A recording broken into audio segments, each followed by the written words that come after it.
2014 চনত তেতিয়া তেখেতে এটা কথা মাজুলীবাসী ৰাইজক প্ৰতিশ্ৰুতি দিছিল। এই প্ৰতিশ্ৰুতিটো আছিল যে भाई और बहनों जो 25 साल में नहीं हुआ वो हम 5 साल में करके दिखाऊंगा। সেইটো আছিল মাজুলী আৰু যোৰহাট সংযোগী দলংখন। এই সংযোগী দলংখন আজি বিগত 8 বছৰে তেওঁলোকে সম্পন্ন কৰিব নোৱাৰিলে। তেওঁলোকে কিন্তু প্ৰতিশ্ৰুতি দিছিল 5 বছৰত সম্পন্ন কৰাৰ কথা। আমি দেখিবলৈ পাইছোঁ যে মাজুলীত বিশেষকৈ আমাৰ সমস্যা হৈছে যে গৰাখহনীয়া। তেওঁলোকে সাইণ্টিফিকেলি গৰাখহনীয়া তেওঁলোকে ৰোধ কৰিব নোৱাৰিলে, তেওঁলোকে মাজুলীবাসীক ৰক্ষা কৰিব নোৱাৰিলে বিজেপি চৰকাৰৰ শাসনকালত। আৰু তেওঁলোকে এটা ছয় জনগোষ্ঠী জনজাতিকৰণৰ ৰামঠগন ভাৰতবৰ্ষৰ প্ৰধানমন্ত্ৰী নৰেন্দ্ৰ মোদী ডাঙৰীয়াই 2019 চনত লোকসভা নিৰ্বাচনৰ প্ৰাক মুহূৰ্তত বঙাইগাঁৱৰ জনসভা নিৰ্বাচনী সভাত তেওঁ এটা কথা ৰাখিছিল, প্ৰতিশ্ৰুতি দিছিল 6 জনগোষ্ঠী জনজাতিক মৰ্যাদা প্ৰদান কৰাৰ কথা। তাৰ কাৰণে মন্ত্ৰী গোট তেওঁলোকে গোটালে, মন্ত্ৰী সমিতি বনালে, যাতে নেকি 6 জনগোষ্ঠী প্ৰদান কৰাত বিঘ্নিত নহয়। সেইবিলাক আজি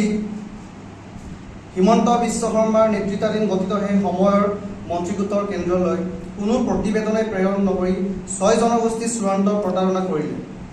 ইয়াৰ মাজতে কেন্দ্ৰীয় চৰকাৰে হিমাচল প্ৰদেশ, ৰাজস্থান আদিৰে 14টা জনগোষ্ঠীক নতুনকৈ জনজাতি মৰ্যাদা প্ৰদান কৰিলে। মাথো বঞ্চিত কৰা হ'ল অসমৰ 6 জনগোষ্ঠী। তেওঁলোকে আমাক 6 জনগোষ্ঠীৰ নামত ৰামঠগন আৰু তেওঁলোকে মিছা প্ৰতিশ্ৰুতি তেওঁলোকৰ প্ৰতিশ্ৰুতি তেওঁলোকে ৰাখিব নোৱাৰিলে। আমাক যেনেধৰণে প্ৰতিশ্ৰুতি দিছিল ৰাইজক জনসাধাৰণক যেনেধৰণে তেওঁলোকে প্ৰতিশ্ৰুতি দিছিল তেনেদৰে ৰাখিব নোৱাৰিলে। সেইবিলাক আমি স্পষ্টকৈ এতিয়া দেখিবলৈ পাইছোঁ যে হিমন্ত বিশ্ব শৰ্মাৰ চৰকাৰ, ভাৰতীয় জনতা পাৰ্টী চৰকাৰ, নৰেন্দ্ৰ মোদী চৰকাৰখন এটা মিছলীয়া চৰকাৰ হয়। তেওঁলোকে ৰাস্তাৰ পৰা ৰড টেক্সৰ পৰা গাড়ীৰ পৰা টেক্স আৰু ঋণ লৈ তেওঁলোকে চৰকাৰখন চলাব নোৱাৰাৰ ফলত এতিয়া তেওঁলোকে মদৰ গাঁথি বহাবলৈ এতিয়া ৰাইজক অনুৰোধ কৰিছে। তেওঁলোকে গাঁৱে ভূঞে এতিয়া চুলাই মদ বিক্ৰী কৰিব কৈছে। তেওঁলোকে মদ বিক্ৰী কৰিবও দিব, লাষ্টত পুলিচক পঠিয়াই কিনি আবকাৰী বিভাগক পঠিয়াই কিনি তেওঁলোকে ধৰিবও দিব। এয়াহে আচল প্ৰতিশ্ৰুতি আছিল নেকি হিমন্ত বিশ্ব শৰ্মা চৰকাৰখন বা ভাৰতীয় জনতা পাৰ্টী চৰকাৰখন বা নৰেন্দ্ৰ মোদী চৰকাৰখন। গতিকে আমি আমোনাই কৈছোঁ যে হিমন্ত বিশ্ব শৰ্মা চৰকাৰ, ভাৰতীয় জনতা পাৰ্টী চৰকাৰ আগন্তুক পঞ্চায়ত নিৰ্বাচনৰ এই মিছা প্ৰতিশ্ৰুতি দিয়াৰ কথাবিলাক, এই মিছা প্ৰতিশ্ৰুতিৰ ফলকেইটা আমি অতি সোনকালে ইয়াৰ প্ৰত্যুত্তৰ দিম বুলি আমি সাজু হৈ আছোঁ। আমি পাৰ্টীয়ে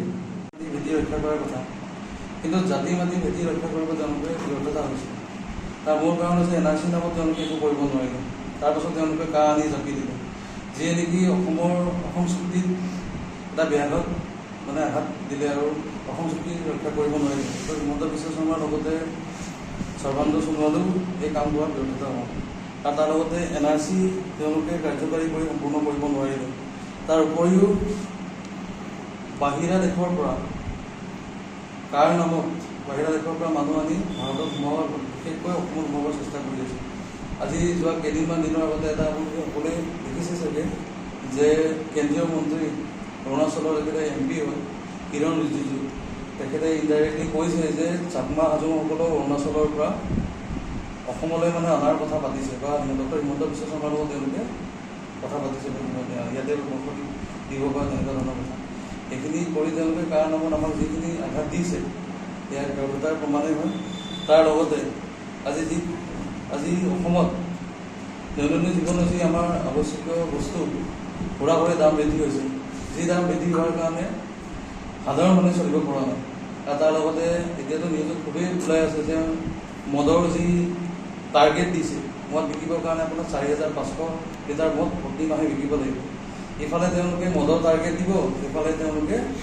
এই পুলিচ যি চেকিং কৰাৰ কাৰণে ৰৈ থাকিব মানে আপোনাৰ জীয়াবও নিদিব মৰিবও নিদিয়ে এইফালে মদ বিকিব আপোনাৰ ঘৰে ঘৰে গৈ এতিয়া এনেকুৱা হৈছে যে মদ মানে আপোনাৰ হৰেক মানুহৰ লিখা ঘৰে ঘৰে গৈ চৰি বিকিব মানে মদ লওক তাৰপিছত আকৌ ৰৈ থাকিব ৰাস্তাত পুলিচে আকৌ চেকিং কৰি এইফালেও ফাইন কাটিব এইফালেও ফাইন কাটিব সেইবোৰ ধৰণৰ কৰি পিনি এতিয়া মদৰ দোকান আপোনাৰ গাঁৱে ভূঞে প্ৰতিটো অঞ্চললৈকে মদৰ দোকান তেওঁলোকে বিয়পাই দিছে স্কুল 4,000খন স্কুল অসমত বন্ধ কৰিছে তাৰ পৰিৱৰ্তে কিন্তু মদৰ দোকানী এফালৰ পৰা খুলি গৈ আছে এয়া ডাঙৰ ব্যৰ্থতা ডক্টৰ হিমন্ত বিশ্ব শৰ্মা চৰকাৰৰ দিনত আৰু তাৰ লগতে যি ধৰণে তেওঁলোকে নিবনুৱা সমস্যাৰ কথা কৈছিলে দেশৰ প্ৰধানমন্ত্ৰীগৰাকীয়ে কৈছিলে 2 কোটি নিবনুৱা সমস্যা 1 বছৰ তেওঁলোকে দিব নিবনুৱা সমস্যা চাকৰি দিব কিন্তু সেয়া ব্যৰ্থ আকৌ মুখ্যমন্ত্ৰীজনে কৈছিলে এবছৰ তেওঁলোকে 1 লাখকৈ চাকৰি দিব আজি 2 বছৰ পাৰ হৈ 1 লাখকৈ চাকৰি আজিলৈকে দিব পৰা নাই তেওঁলোকৰ তথ্যমতে মাত্ৰ 80,000খনে হৈছে 80,000 নিযুক্তিহে দিব পাৰিছে তাৰ উপৰিও তেওঁলোকে যি ধৰণৰ সমস্যাবোৰৰ কথা কৈছিলে তেওঁলোকে যি ধৰণৰ তেওঁলোকৰ ভিজন ডকুমেণ্ট 2016 চনৰ পৰা 2024 চনলৈকে যোনটো ভিজন ডকুমেণ্ট দিছিলে এটা 10টা বছৰ এই 10টা বছৰ আপোনাৰ 476টা প্ৰতিশ্ৰুতি আছিলে তাৰ ভিতৰত কিন্তু তেওঁলোকে প্ৰায় 10টা বা 5টা মান কৰি কিনি বাকীখিনি প্ৰতিশ্ৰুতি কিন্তু এনে সফল একো কৰা নাই কাৰ্যকৰী কৰিব পৰা নাই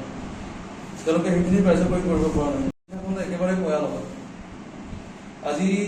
মেট্ৰিকৰ ৰিজাল্ট যদি আমি চাওঁ ষ্টেণ্ড পোৱা বা তেনেধৰণৰ ৰেংক পোৱা এটাও ছাত্ৰ ছাত্ৰী কিন্তু গভৰ্ণমেণ্ট স্কুলৰ পৰা পোৱা নাই 3গৰাকীয়ে প্ৰাইভেট স্কুলৰে হয় আৰু লগতে 54% মাত্ৰ উত্তীৰ্ণ হোৱাৰ হাৰ এইবোৰ ওলাই পৰিছে যে অসম চৰকাৰৰ লগতে বিজেপি চৰকাৰখনে ৰাইজৰ বাবে কাম কৰিব পৰা নাই আৰু তেওঁলোকে সম্পূৰ্ণ ব্যৰ্থ হৈছে স্বাস্থ্য ব্যৱস্থাৰ কথা একেবাৰে ক'বই নাযাওঁ একেবাৰে পয়া লাগে আজি যদি আমি স্বাস্থ্য ব্যৱস্থাৰ কাৰণে যদি যাওঁ হস্পিটেললৈ তেতিয়াহ'লে হস্পিটেলত কি হয় এইখিনি সুবিধা পোৱা নাযায় ডক্টৰ থাকিলে ক'ব মেচিন নাই মেচিন থাকিলে ক'ব টেকনিচিয়ান থাকিলে ক'ব স্পেচিয়েল নাই আজি মাজুলীৰ ক্ষেত্ৰতে কওঁ মাজুলীৰ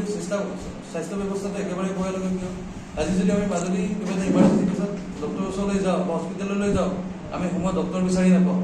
ৰাতি যদি কেনেবাকৈ কাৰোবাৰ চিৰিয়াছ কণ্ডিশ্যন হ'ল আমি যেতিয়া ডক্টৰৰ ওচৰলৈ যাওঁ ডক্টৰ বিচাৰি যাওঁ কিন্তু তেতিয়া আমি ডক্টৰ নাপাওঁ ডক্টৰে থাকে ৰুমত তেওঁ মাতোতে আধা ঘণ্টা 1 ঘণ্টা গুচি যায়গৈ কিন্তু তেতিয়া পেচেণ্টৰ খুব চিৰিয়াছ অৱস্থা হৈ থাকে এই ধৰণৰ সমস্যা অসমৰ প্ৰতিটো চুকতে হৈছে আৰু মাজুলীত আৰু বিশেষকৈ আমি পাইছোঁ এইবোৰ সমস্যা সমাধান কৰিব লাগিছিল কিন্তু ডক্টৰ হিমন্ত বিশ্ব শৰ্মা চৰকাৰখনে এই সমস্যা সমাধানত পূৰ্ণ ব্যৰ্থ হৈছে আৰু লগতে বানপানীৰ সমস্যা বানপানী যি অসমৰ বানপানীৰ সমস্যা আজি 7টা বছৰ ধৰি তেওঁলোকে কোনো নিবাৰণ কৰিব পৰা নাই বা স্থায়ী সুৰক্ষা দিব পৰা নাই আজি মাজুলীৰ যি অৱস্থা মাজুলীৰ মানুহে যেতিয়া প্ৰথমতে বিজেপিক ভোট দিছিল তেতিয়া মাজুলীৰ মানুহৰ চিন্তা এটাই আছিল যে বিজেপি পৰিৱৰ্তনৰ নামত ভোট দিছোঁ আৰু আমাৰ মাজুলীৰ যি চবতকৈ ডাঙৰ সমস্যাটো হ'ল গৰাখহনীয়া সমস্যা সেই সমস্যাৰ পৰা আমি পৰিত্ৰাণ নিশ্চয় পাম বুলি ভাবিছিলোঁ কিন্তু যোৱা বছৰ ধৰি তেওঁলোকে 10টা বছৰ পাৰ কৰিব হ'ল কিন্তু আজিলৈকে মাজুলী গৰাখহনীয়া স্থায়ী সমস্যা একেবাৰে সমাধান কৰিব পৰা নাই এক্সিটো তেওঁলোকে ৰক্ষা কৰিব পৰা নাই গৰাখহনীয়াৰ পৰা আজি মাজুলী যিকোনো প্ৰান্তত জেঙাইমুখৰ পৰা আদি কৰি শালমৰা ভকত চাপৰি যিকোনো এৰিয়াত আপুনি চব গৰাখহনীয়া খহি আছে আজি তাৰিখলৈকে খহি আছে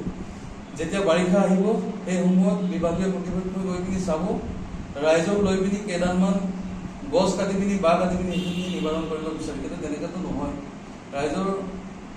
সহযোগ লৈ পিনি গভৰ্ণমেণ্টৰ কোনো মানে তাত কিবাই নাই যে তেওঁলোকৰ কোনো দায়িত্বই নাই যে তাত তেওঁলোকে গৰাখহনীয়া কিবা এটা স্থায়ী সমাধান কৰিব লাগে মানে কেইটামান বুজ পুতি পিনি তাতে দায়িত্ব সামৰণি মাৰে তো এই ধৰণৰ কথাবোৰ আমি এতিয়া পৰিলক্ষিত হৈছোঁ আৰু লগতে বিজেপি চৰকাৰখনে যি ধৰণে উন্নয়নৰ কথা কয়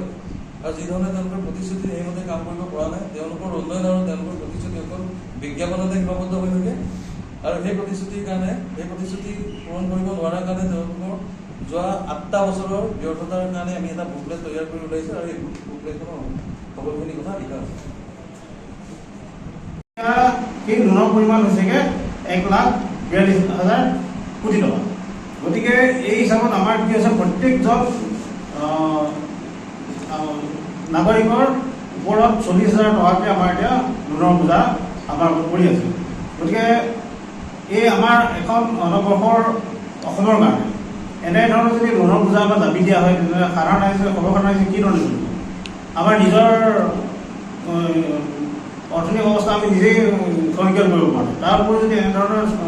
চৰকাৰীভাৱে আমাক লোনৰ বোজা দাবী হয় তেতিয়া আমি কি ধৰণে আমি জীয়াই থাকিম